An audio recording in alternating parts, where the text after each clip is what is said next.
Welcome to Fluent Phonics. Today we will focus on mastering the pronunciation of the word thicken.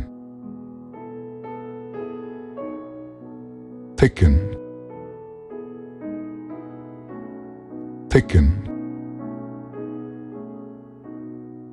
Thicken.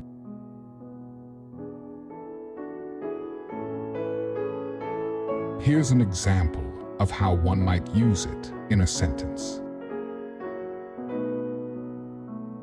I need to add more flour to thicken the sauce.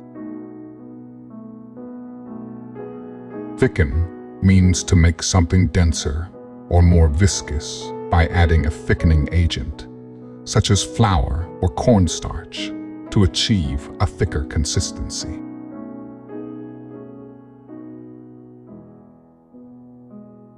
Thank you for your time. If you enjoyed this, please like and subscribe for further content.